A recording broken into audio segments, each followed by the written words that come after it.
Welcome to At Home with Debbie Rule, where you can freely ask questions, share stories, and learn more about how to have a happy home, family, and healthy relationships. Well, good evening and welcome to At Home with Debbie Rule. Tonight we have another great show planned for you. We're continuing our series, our New Year's series, New in 2022. Tonight we're going to be talking about how to overcome an identity crisis. If you would like to have input on tonight's program and you haven't already written in, you can text us at 325-428-6145. And if you're listening tonight and you would like to interact with our Facebook page, you can just go to Facebook, At Home with Debbie Rule. We are happy to hear and share with our listeners your thoughts, stories, and testimonies over the next hour that we spend together. Every week I share these statements of how important I believe the home is. I believe every home should be filled with family, friends, food, music, love, and celebration. But most of all, it should be a place to gather, to be cozy, to feel safe, and the peace of God. I feel honored to have those around me year-round, and I love to say, I'm at home with family and friends. Stay tuned for Thoughts from Home. At Home with Debbie Rule, your place to discover more about home, family, and relationships. We'll be right back.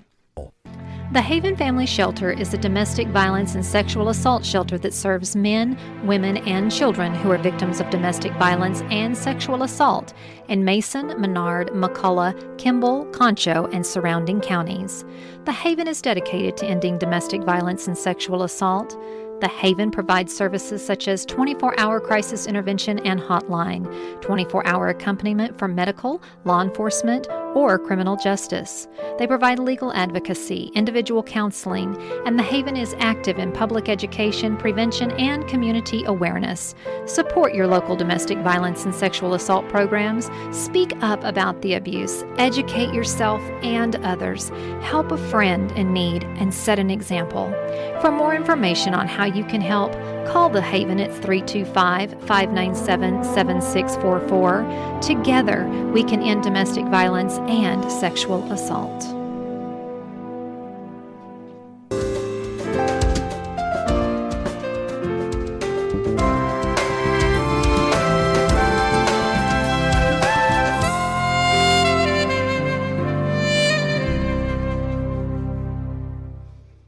Welcome back to At Home with Debbie Rule. This is Thoughts from Home. Are you questioning who you are, maybe what your purpose is, or what your values, or what has happened to your values? If so, you may be going through what we call an identity crisis. The term identity crisis first came from developmental psychologist and psychoanalyst Erik Erikson. He introduced the ideas of adolescence identity crisis as well as midlife crisis, believing that personalities developed by resolving crisis in life. If you're experiencing an identity crisis, you may be questioning your sense of self or identity. This can often occur due to big changes or stressors in life or due to factors such as age or advancement from a certain stage, for example, school, work, or childhood. Here's what you need to know about identity crisis, if you might be having one, and what you can do. Symptoms of an identity crisis. Well, having an identity crisis isn't a diagnosable condition, so there aren't typical symptoms as with a cold or flu. Instead, here are some of the signs that you may be experiencing if you are in an identity crisis. You might be questioning who you are overall with regards to certain life aspects such as relationships, age, or career. You're experiencing great personal conflict due to the questioning of who you are or the role you play in society. Big changes have recently occurred that have affected your sense of self, such as divorce. You're questioning things such as your values, spirituality, beliefs, interests, or career path that may have major impact on how you see yourself. You're searching for more meaning, reasons, or passion in your life. It's completely normal to question who you are, especially since we change throughout our lives. However, when it begins to affect your daily thinking or functioning, you may be having a crisis of identity. Is it something more serious? Well, I don't know. It could be. Any type of crisis can also result in a decline in your mental health. Viewing yourself or your life negatively has been a well-known, trusted source to be a marker for vulnerability to depression. If you have any signs of depression, consider seeking help. You should seek help immediately if they're accompanied by suicidal thoughts.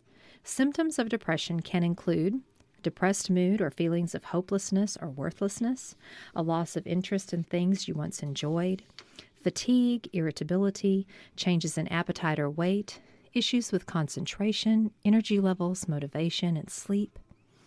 Causes of an identity crisis can be things that are happening in your life at a certain age, for instance, in teens or during a midlife crisis. Or an identity crisis can happen to anyone of any age at any point in one's life. Oftentimes, identity crisis or other mental health issues can arise due to a major life stressor. These stressors don't have to be inherently bad, but they can still cause a lot of stress, which makes you question who you are and what's your value. Stressors can include getting married, getting divorced or separated, moving, experiencing a traumatic event, losing a loved one, losing or getting a job, new health issues, and yes, living through a pandemic and it's resulting in a tremendous amount of change. These and other stressors can certainly have an impact on your daily life and how you see yourself. One recent study found that factors such as social support, stress levels, and health issues could all influence the development of our often called midlife crisis. Is there treatment for any identity crisis? Well, the first thing is identifying that you are in a crisis. Questioning your sense of self may be stressful, but it can actually be a good thing in the long term. Knowing who you are better and adapting to changes can help you grow as a person. Here are some things you can do to get through an identity crisis. Look inward and explore. Take some time out to really look within yourself and ask yourself some questions about what you like and don't like. You might even ask yourself questions like, the challenges of 2020 and 2021 has left me hopeless, overwhelmed, confused, and stressed about my future. Ask yourself questions and see if you can answer them over time, and if the answers help you figure out things. Remember, you don't have to have all the answers, and they may change from year to year or possibly decade to decade. Questions might include, what qualities and characteristics define you? How has this changed over the years? If you're experiencing a major life change, how many things have changed for you? Are you content with these changes? And how can you cope with these things occurring? How has life living with COVID-19 really affected my mental health? What are your values? Is anything working in opposition to them? Have they changed? What are your interests, your passions, your hobbies? Are you doing what you like to do? And if not, why not? If you love to play tennis and you haven't for several years, what are factors that are preventing you? Has COVID-19 prevented you from having the freedom to enjoy life? What grounds you? What helps you cope with your struggling? What's important to you regarding your values, purpose in life, or sense of identity? Is there anything you feel you can do to improve your sense of self? Well, search for joy and other ways to cope. What makes you happy? What gives you life, a sense of purpose and joy? You don't necessarily have to have the perfect job, but if you aren't doing anything fulfilling in your life, then this might be why you feel like you're in a crisis. You may find fulfillment in volunteering, taking up a new hobby, connecting with others, or any number of other things outside of your employment. Or you may find that a new job will be a more appropriate match for who you are. Find support. Having good social support can help influence how well you cope with big changes, stressors, or questions of identity. There are so many places you can find support. You can look for support in your friends, partners, and family members, your community or your church, a new group, club, or organization that shares your interest, a support group, especially when dealing with new health issues, or addictions, mental health group or individual therapies, team sports or activities. The one thing is, don't ignore internal or external judgment. Other people's expectations, as well as our own, can have a big effect on how we're feeling, but don't let society's standards dictate who you are or what you should be. Just because you're of a certain age, gender, or cultural group doesn't mean that you need to follow along if you are no longer believing in what you're following. Your self-perception is important to your overall well-being, and spending time and energy on judgment thinking can get you nowhere. It may take some time for people you love to understand any changes you make, but you'll be happier in the long term if you're true to yourself. Sometimes you need to seek outside help. If the stress ever gets to be too much, consider seeking outside help. This can come from a trustworthy friend, family member to talk to, or a mental health professional to help you resolve and cope with what's going on. Never feel afraid to ask for help. Life, especially big changes, can feel scary, but we all go through it. The takeaway? Well, sense of self and identity is important to everyone. Although having an identity crisis can make you feel lost or frustrated, these types of crises can also be fundamentally helpful. Questioning your sense of self, your purpose, your values can help you gain a better sense of who you are and who you will be. Remember, change is part of life, and looking back, you will see that you've been changing all along. If you're experiencing a lot of major life stressors and you feel like you're in a serious mental health crisis, contact a professional who can help you work through what you're going through. And remember, new in 2022, sometimes we just have to get back in touch with who we are, what our values are, and what we were purposed to do in this life. If it comes with a change, we adapt to that change, but we never forget who we really are. This has been Thoughts from Home. Stay with us, and we'll have a lot of things to talk about tonight on At Home with Debbie Rule, new in 2022, how to overcome an identity crisis, and lots more. Stay with us. We'll be right back. The Haven Family Shelter would like to thank their sponsors that help support the mission: West Central Wireless, Heritage Funeral Home, Jacoby's, Bob Moore Tire, and At Home with Debbie Rule. The mission of the Haven is to reduce the incidence and the impact of domestic violence and or sexual assault in McCullough, Mason, Menard, Kimball, and Concho counties, including surrounding areas, by providing services and support that empower victims to rebuild their lives and regain their dignity within a safe and caring community. If you're sick, injured, or feel like you need to see a doctor, call Frontera Healthcare. Frontera Healthcare offers primary health care, sick care, and preventive health care services. Call the clinic for availability of COVID and flu vaccines. Frontera clinics are located in Brady, Mason, Menard, and Junction with sliding fee discounts based on family size and income.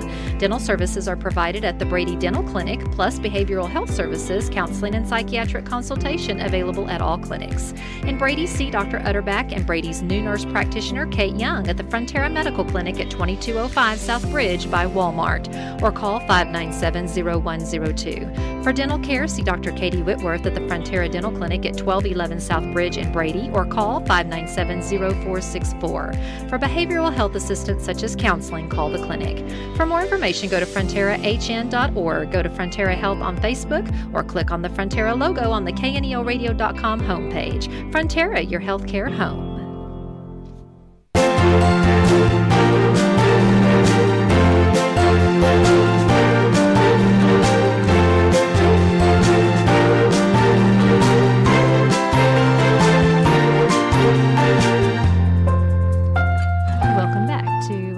Debbie Rule, where we are talking about having an identity crisis, new in 2022. You know, we talked about having a fresh start and things that we can do to maybe just change one thing this year to help us become more healthy emotionally, physically, and spiritually. And another thing that we want to think about is that, especially through the last year and a half, 2020, 2021, a lot of people experienced a lot of trauma, whether it was loss of a family member, loss of a job, relationships were stressed and strained, children were thrown into environments that they weren't used to, as well as their parents and other adults.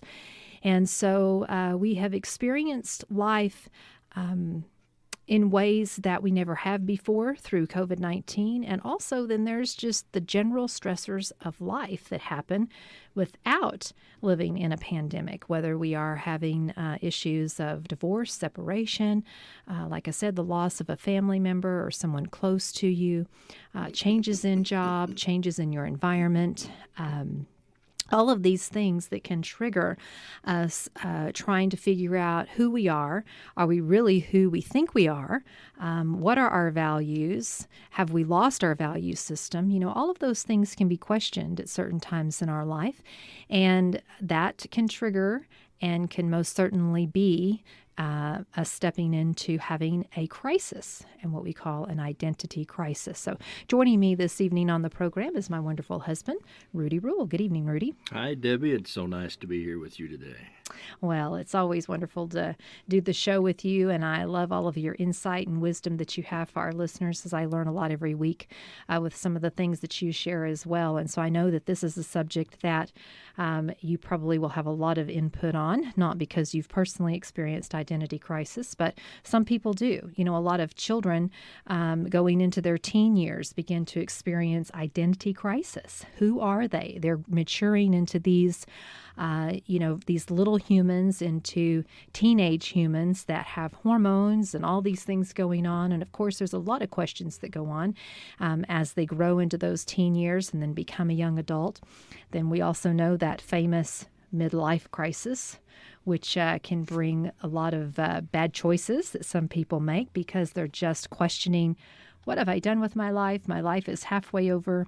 I'm not happy in my relationships. I'm not happy in my job.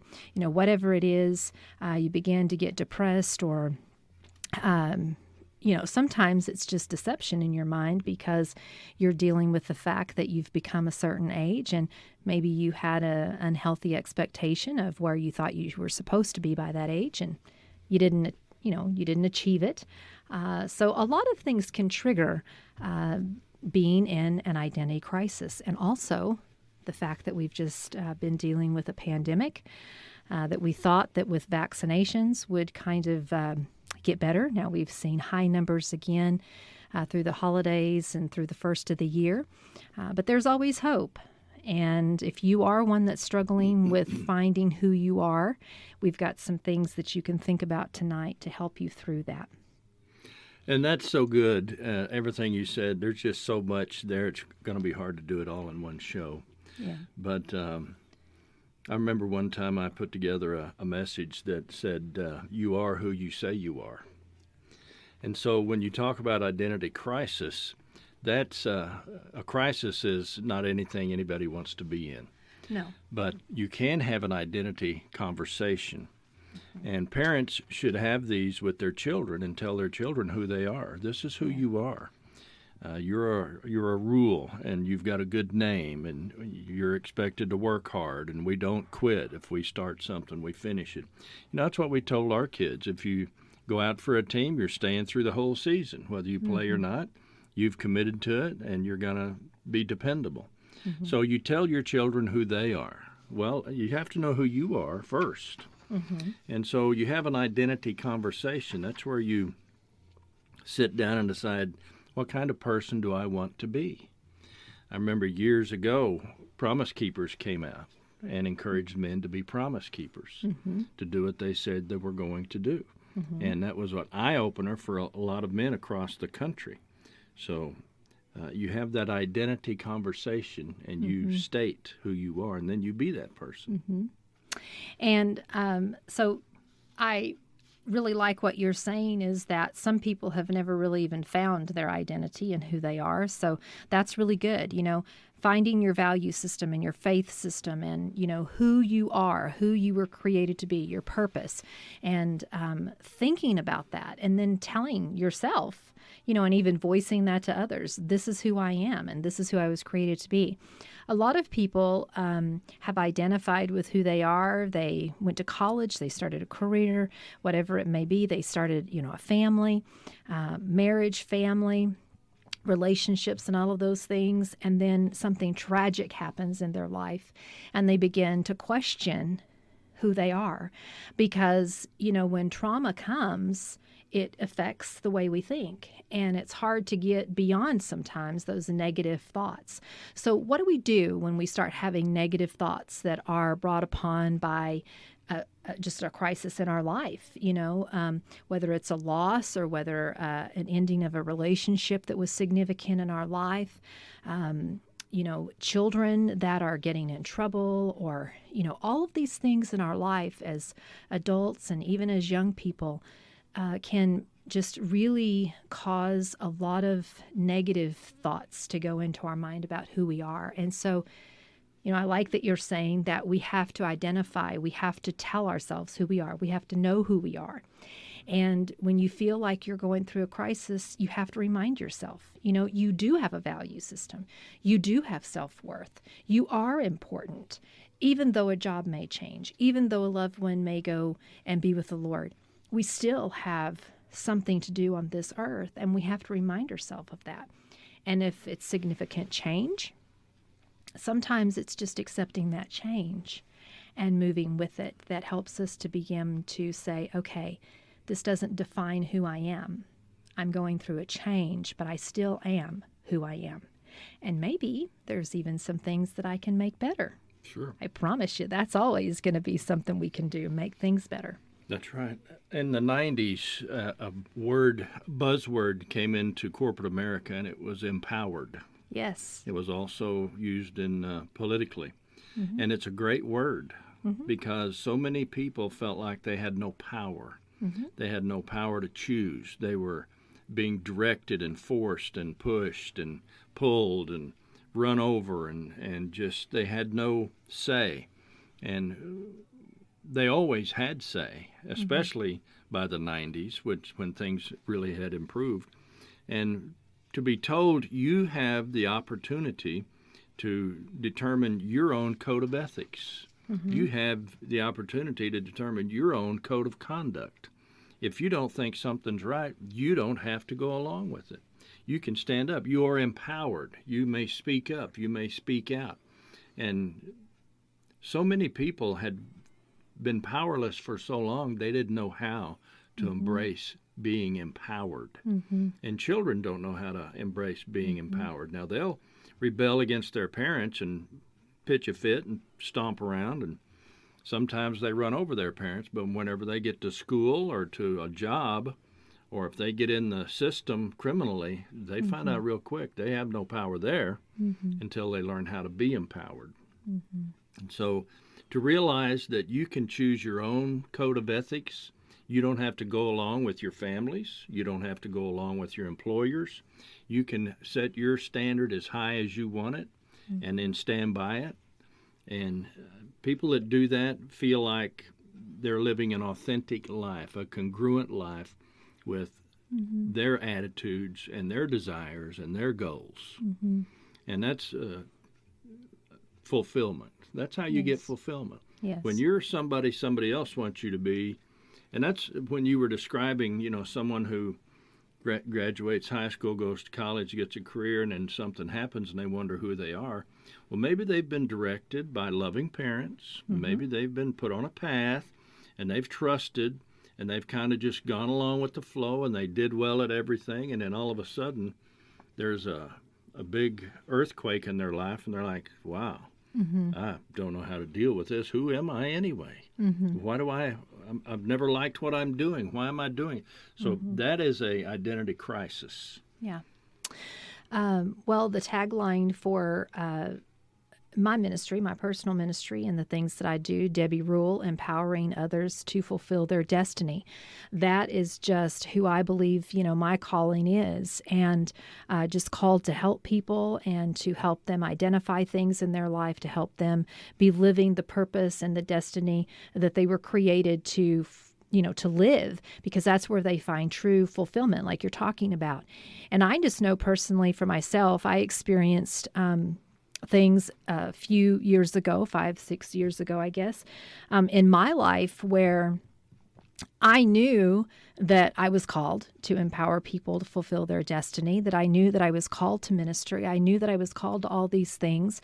I had been working in it, but went through a little bit of a traumatic time with people that came into my life that was trying to re-identify who I was. Try to shut you down. Or change who I was. And so I would say I was going through a tremendous identity crisis. Right. Even though I knew who I was and I knew that God had called me to do some things and I knew what I was doing, I felt convicted in my heart that it was right. Not that I'm always right or that, there weren't mistakes in those things, because I'm not going to say that, people can have conflict and there's issues on both sides. No one is ever at total fault. So I'm not saying that, but what I am saying is that even years of walking in the identity that I had known myself to be, I began to question and almost throw out the window Sure. because of just traumatic experiences with people, that had hurt me or said things or, tried to direct me in a different way. And so, for people that know who you are and something comes into your life that you're not expecting, and all of a sudden you begin to question, what have I been doing all these years? And why am I doing it really? And if this is why I'm doing it and this is what happens, then maybe I'm just not supposed to be doing this. Or maybe, I'm just a failure. Maybe I'm just not cut out to do this. Maybe I just thought I could do this and I really can't. So, that's why I say it's so important to have the people around you that support you, that encourage you, like you're talking about, that empower you, that lift you up when you're down, and get those negative people and negative thoughts out of your life that are trying to define who you are. Now, sometimes we go through times where God is changing things in our life. And, we have to change things, to become a better person. And we begin to be convicted of things we need to change in our life. And that, I'm not talking about that. That's the good change, Right. that comes sometimes in an identity crisis. But, we can be drugged down. We can know exactly who we are and what our value system is and what our faith is. And we can have a crisis in our life where we begin to question every one of those things. And what do you do when that happens to you? And so, yes, it's good to keep those two separate. There's sometimes we need to change. But when we know we're doing something that we're called to do, and then something comes against us, somebody comes along and says, you're not any good at that, or you shouldn't be doing that, or you're in the wrong here. That's an attack. Mm-hmm. And it's an opportunity for us to start having self-doubt. Right. And it's a cancer. It can come in and wreck us. It can throw us for a loop. It can totally shut us down. And so that's where that old saying is really true. If it doesn't kill you, it makes you stronger. Yeah. Because some things can come against you to totally stop what you're doing, the work that you're doing, the ministry that you're doing, or the life that you're living, and it's killed it. And now it's dead. It's on the side of the road. And so if you realize that that's happening, then you have to do some self-talk. You have to take captive those thoughts in your mind, and you have to be positive. You have to reject the negativity, the attack from whoever's trying to shut you down or stop you. You've got to be real. There may be some, and this is an off-use term, constructive criticism. What people don't understand is criticism is criticism. Yes. There's really no such thing as constructive criticism. Yes. You're being criticized, all of a sudden you feel like, man, I've been criticized. Yeah. And that's how it feels. And you say, well, it's constructive criticism. No, it's not. It's hurtful and it's destructive. You can say the same thing in a positive, encouraging way without being critical, without criticizing. Yes. So don't ever say, well, I've got some constructive criticism for you. Don't start it off that way. That's right. Say, hey, let's talk about this. It might be better if you do this instead of saying, well, when you do that, it's terrible. It's hard enough to keep yourself pumped up. Yeah. You need people to help pump you up and say, you know what, you're not perfect. You made a mistake here, but that's all right. People make mistakes. We love you. You're doing great. You're going to be successful. We're behind you 100%. Don't let this get you down. It's like being a coach. When you coach Little League, especially baseball, if you batting 300, that means you strike out 7 out of 10 times, or you don't get on base 7 out of 10 times. What do you tell those kids? They throw the ball away, and you're like, you run out there and scream at them, they're going to cry and fall down, and they're not coming back. Well, and they really haven't learned anything now. You've destroyed it. You've ruined it. Yeah. You go out there and you encourage and say, hey, that was a good throw. You had it going in the right direction. Just need to pull it down a little bit. Or keep your eyes open when you swing the bat. You'll make contact. You be encouraging. Yeah.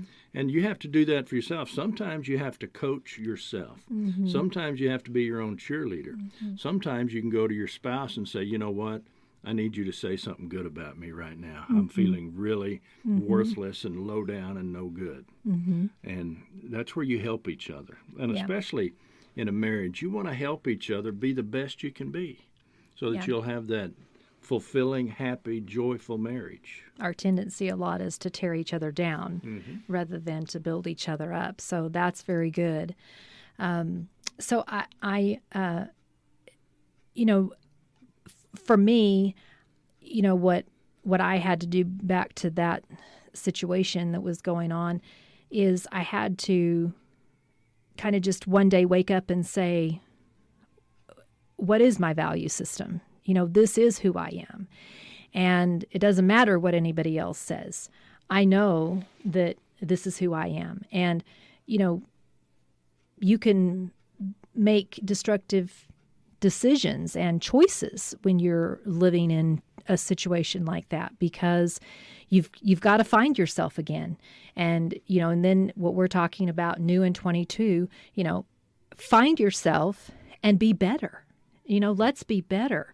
Let's not struggle anymore with the things that we're struggling with in life. The support system that you're talking about, a marriage, a husband and wife supporting each other, other family members supporting your kids, getting Team involved, members, teammates. getting involved in a church or an organization where people can surround you and encourage you and, like you said, empower you and that they know you so well that when you're down, they can tell, and they come to you and they say, hey, you don't have to say anything. I sense that, you need some prayer and I'm going to pray for you. Or, I'm here if you need to talk. Or, so blessed by starting Celebrate Recovery. What a wonderful place that people have come to be able to just be real with one another and say, I'm struggling and I'm not perfect and I want to be this person, but I need some help. Can you help me? Can you just walk with me? Can you just support me when I'm feeling weak? Can you just encourage me when I feel like a low life? Can you just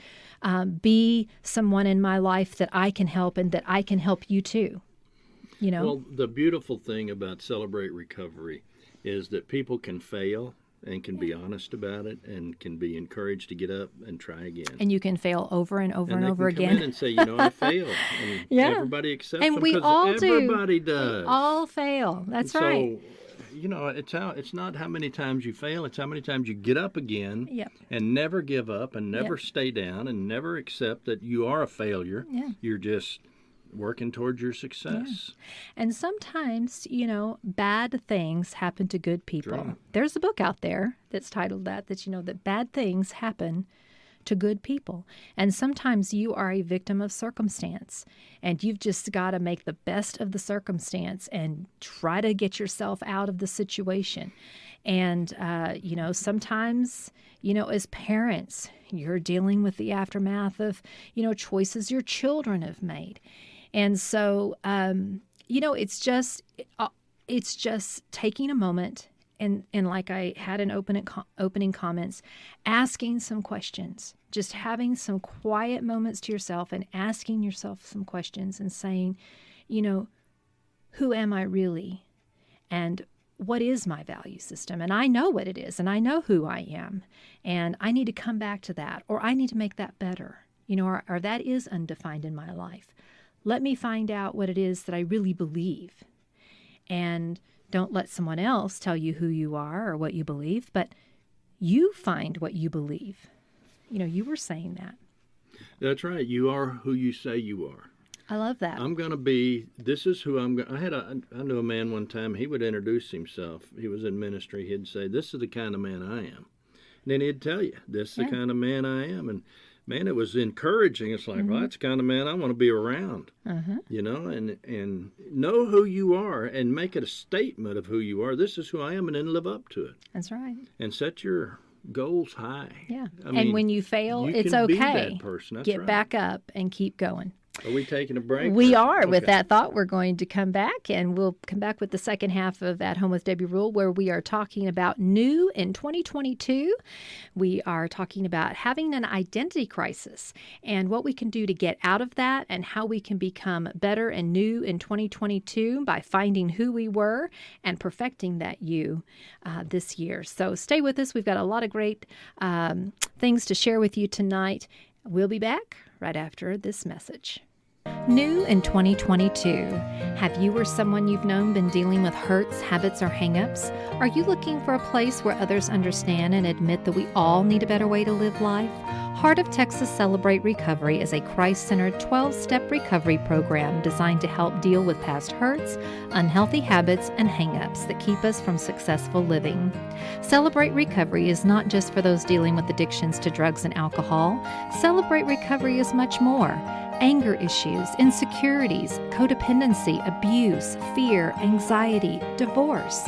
Celebrate Recovery helps us all find freedom, support, healing, peace, and new life. Heart of Texas Celebrate Recovery meets Thursdays at 6 o'clock p.m. at the Heart of Texas Event Center located at 804 San Angelo Highway. We look forward to you joining us this Thursday at 6 o'clock. What is in your future is so much better than what's in your past. The time is now to come and celebrate with us. Are you facing a crisis, or has something unexpected happened to you? Maybe your home and relationships have been harmed by divorce, or do you have marriage, parenting, or blended family issues, career choices, financial issues, addiction, or just plain old I need to know how to do life better to avoid making so many bad choices? At Home Success Coaching is a great place to start. If you need someone to listen, someone to talk, to process your feelings, insight, or advice on how to have a better life, At Home Success Coaching can help you out of a crisis, or just help you stay on the right path and reach the goal of having the very best home, family, and relationships possible. At Home Success Coaching is a nonprofit organization, and there is no charge for our services or programs that are offered. Visit at homesuccesscoaching.com. That's at homesuccesscoaching.com, helping one home at a time.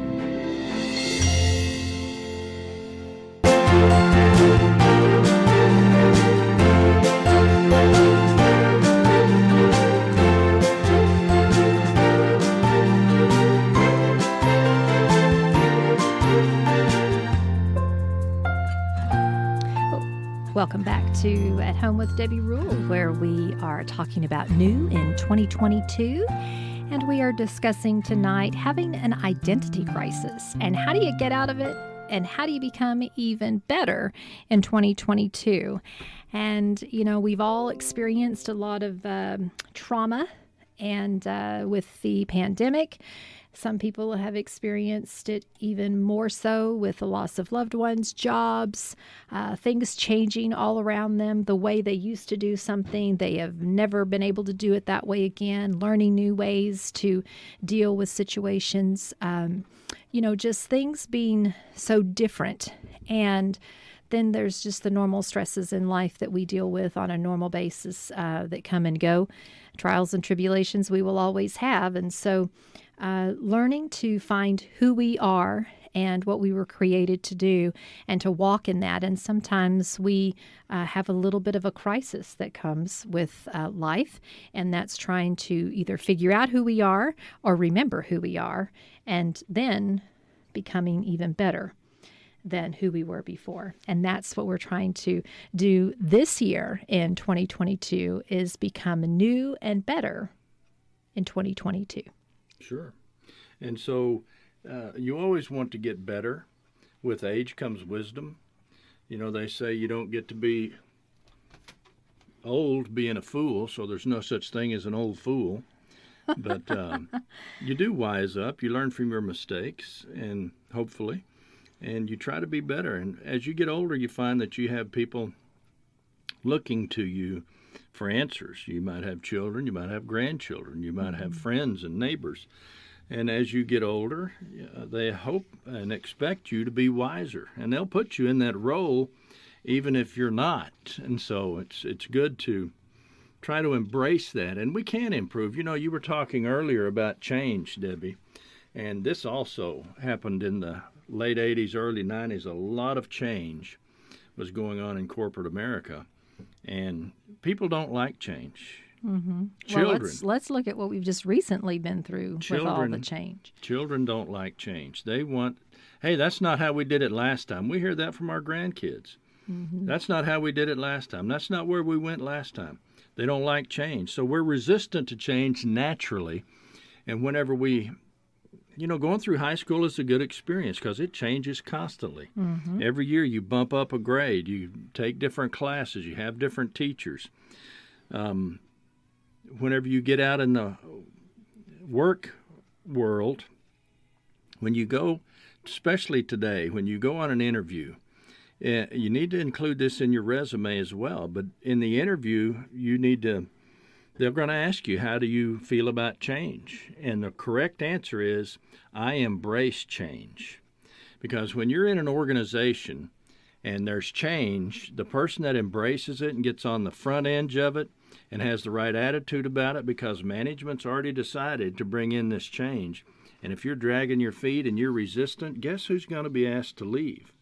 But if you say, man, I'm going to learn everything I can about it, I'm going to be on the front edge, I'm going to be the cheerleader, I'm going to embrace it, I'm going to make it work, then guess who's going to get rewarded? And so it's all about our mindset. I used to hate change. I was a creature of habit. I want things to stay the way they are. I'm not changing. And I learned this lesson the hard way about embracing change. And I went through a seminar where they're saying basically the same thing I'm saying. If you embrace change, guess who gets to stay? If you resist change, guess who we say bye to? And so as parents, we can teach our children that too. What we've been through, again, if it didn't kill you, it made you stronger. 20 and 21 and 22 have been just indescribable in the challenge that they've been for all of us. But we've rolled with it. We've survived it. We should be very proud of ourselves that we're resilient, that we're strong, that we haven't pulled our hair out and ran into the hills screaming, and not come back, because it has been it's an ongoing challenge. And we look to experts on the television, and now we don't know who to trust. I mean, it's just a big, ugly mess. And yet we're still surviving and thriving. And that's because we're strong and we're resilient and we're intelligent and we have a good foundation. Right. And so hear what he's saying, that we are surviving. If you are one of these people that are feeling like you're in crisis and you're not surviving, we talked about in opening comments, looking inward and exploring, questions that you may ask yourself. And you were just talking about this, if you're experiencing a major life change, how have things changed for you? Are you content with these changes? What do you feel like you can do to make it better?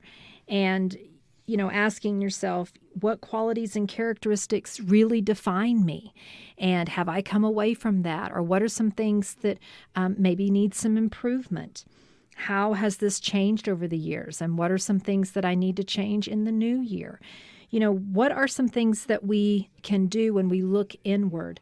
Because if you feel like you're in a crisis, or maybe you don't even know you're in a crisis, but if you are experiencing depression, if you have a lot of irritability, if you are making choices that you wouldn't normally, choices you wouldn't normally make, decisions that are destructive rather than constructive, you're just out there trying to figure out what you need to do and you don't really know what you're doing, maybe you are experiencing a little bit of a crisis. And, to what extent, I don't know.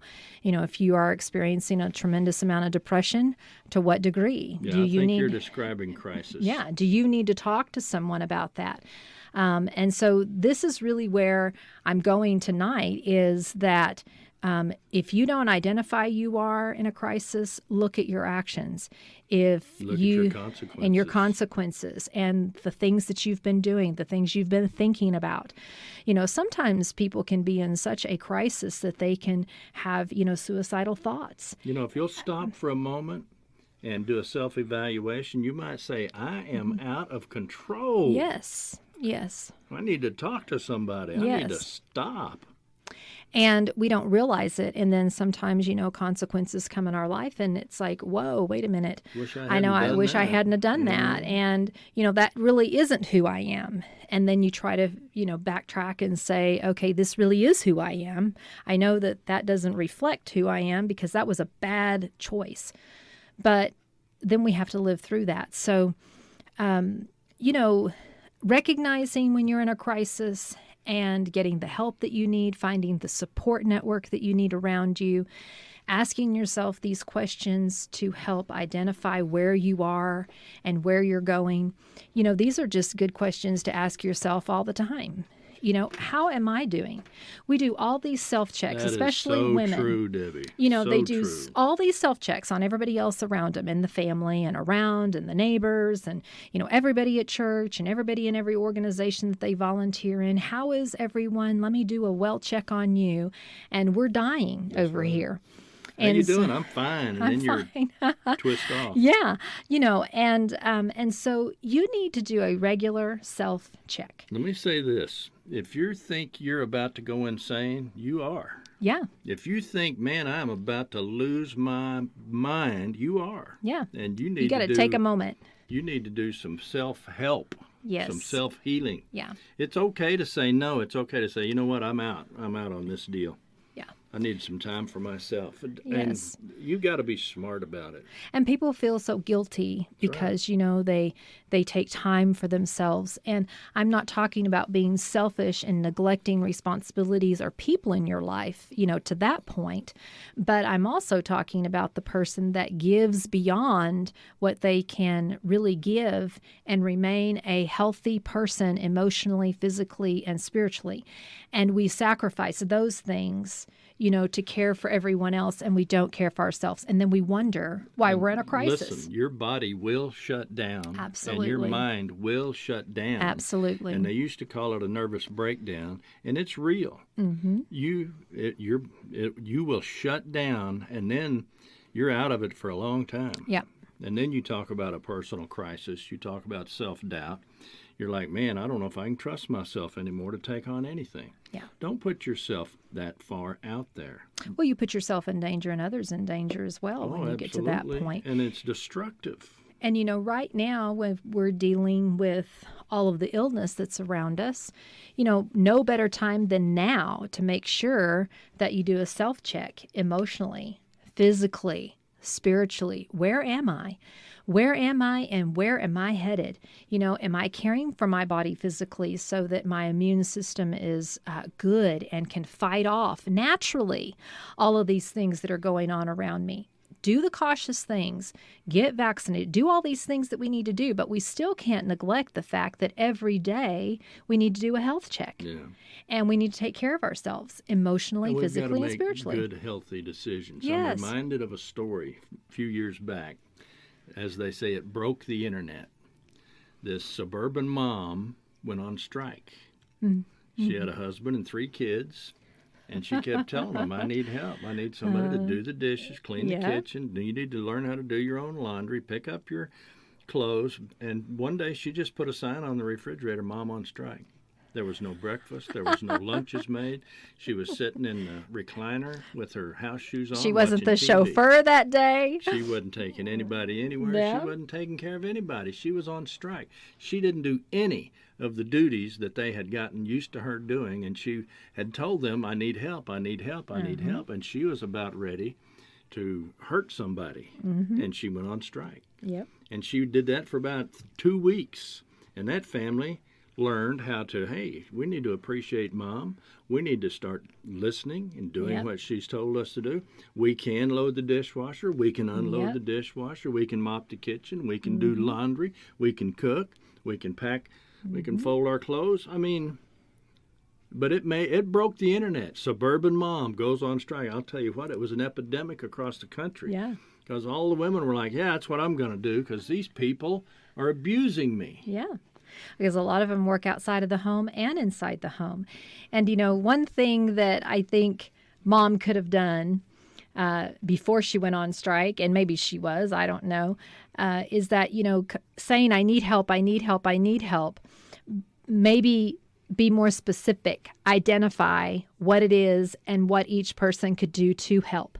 Because a lot of times someone is screaming, I need help, and the people around them are like a deer in the headlights. Okay, what does that mean?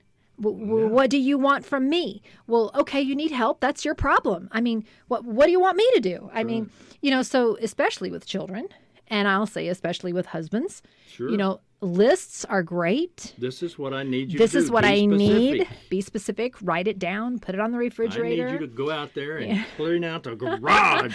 These are your chores. When you get home from school, this is what I expect from you, and this is what I need. And then monitor it and enforce it. And you make such a good point, because I'll tell you what, I can just see that woman thinking, don't these people see it? They don't. Well, a lot of times we think, They don't get people it. can read our mind, or that these little children know that they're supposed to clean up their room. No, they don't. They were born to be pigs. That's right. And they do not know how to have That's order, right. and they do not know how to do And unless if you've got a child that's the unique one that folds everything and keeps everything neat, you're one of them billion. And it's because they've observed what you're doing. But the thing is that we have to teach our kids how to do it. I've heard stories and stories of moms that have said, when my son wouldn't pick up his clothes, and so when he turned, I got tired of washing all the clean clothes over again. So when he was 10 years old, I said, we have a date. And she took him to the laundry room and she said, I want to introduce you to Mrs. Washing Machine and Mr. Dryer. And she taught him how to do his laundry. And she said, this is what you're expected to do. Then there was a big outrage. Oh my goodness, how could you expect a 10-year-old boy to do his laundry? What is wrong with that woman? Well, that woman was delegating and teaching her son how to be a good husband, a good mate, a good helper, a good partner, and someone that could take care of himself and not depend on someone else to come along that maybe he didn't need to have in his life to take care of him. Sure. So, sometimes we get criticized for the things that we do, but we have got to do what we feel is right for our family and for us, and we've got to teach and train and be specific and make lists and say what we need and not expect people to read our minds. And if you don't take care of yourself, who's going to? That's right. That's right. Now, if your spouse comes along and says, you know what, you need to take a break, maybe you should listen. But that doesn't happen all as often as it needs to happen. Yeah. And if that's the situation, I know you are so good about that with me that when you start sensing that I'm really getting stressed out and I've been working, 24/7, it seems like, every time I turn around, it's like, well, what are you going to do? Well, I got to go do this. And, you just get that roll your eye kind of look, But you're so good to make me sometimes to say, you know what? This is the time that you're not going to have your computer out. You're not going to be doing this. We're going to go do something. And sometimes it's literally just getting me out of the house so I'm not doing something while I'm there, because you might have my attention for 10 or 15 minutes and then I'm off, sneaking off to do some things that I need to do. So sometimes it's just, removing yourself from an environment and just saying, I need to take 45 minutes. I need to take 4 hours. I need to take 4 days, wherever it is that you are, and say, I need to do some self-evaluation. I need to do some rest. I need a little R&R, rest and relaxation. I used to always say I need a little R&R, that I need a little Rudy Rule time, rest and relaxation time. We all need it. Don't feel guilty. Don't feel guilty. And here's the point. If you you've find ever yourself needing that. gotten sick and were unable to do anything for 3 or 4 days, well, guess what? The world kept turning. Everybody kept on going. Maybe you were missed, but hey, you took 4 days out while you were sick, and you came back, and it was all still right there. So We traveled a little bit more this year, and I thought, oh my gosh, the world's going to go upside down at work and in our home and with our grandkids and with all that.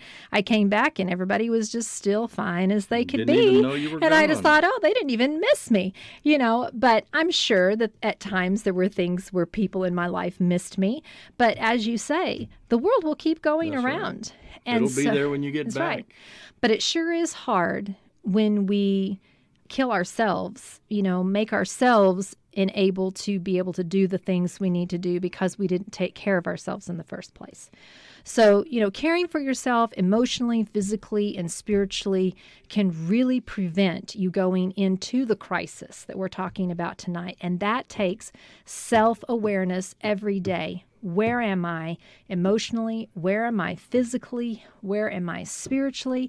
Am I feeding myself in every one of those areas? And am I caring for myself in every one of those areas? Because if I care for myself, then I have the energy and the ability to care for those around me. That's what we don't understand. Got talked into getting a smartwatch. I kind of like it. I'll be wearing it. Is it smarter than you? Well, yeah. I don't know how to use it. It's smarter than you then. But it'll vibrate, and I'll look down, and it'll say breathe. Yeah. Every minute of breathing adds to your lifespan or some goofy stuff like that. But I'm thinking, you're telling me to breathe, but what it's saying is stop and take a deep breath. Yes. And in with the good, out with the bad. Yes. And it's a good reminder to, hey, be careful out there. Mm-hmm. Take care of yourself because you have people that depend on you. That's right. This is crazy because, and I'm going to just end with this little funny, but when I got my new car, there's this warning that will go off every so many miles. I'm not for sure how many it is. I think it may be like 150 miles or whatever. Anyway, every so often when you're traveling, there will be a warning that will come, and it will say coffee break. And it'll have the little coffee cup right there, and it'll beep, and what it's telling you is it's time to stop, take a stretch, take a break, and then resume your trip. Refresh. For a few minutes, yeah. And we need to stop when the alarms go off, and we need to take a break, and we need to refresh. Thank you so much for inviting us into your home tonight. I always love hearing from you and spending Sunday evening with you, sharing our thoughts about home, family, and relationships. From our home to yours, I'm Debbie Rule. And I'm Rudy Rule. We'll see you next week at 6 p.m. right here on KNEL 95.3 FM and KNELradio.com. Have a blessed week. Thank you for joining us today for At Home with Debbie Rule. You can be at home with Debbie Rule every Sunday on KNEL 95.3 FM and KNELradio.com. Follow At Home with Debbie Rule on Facebook and podcast on iTunes.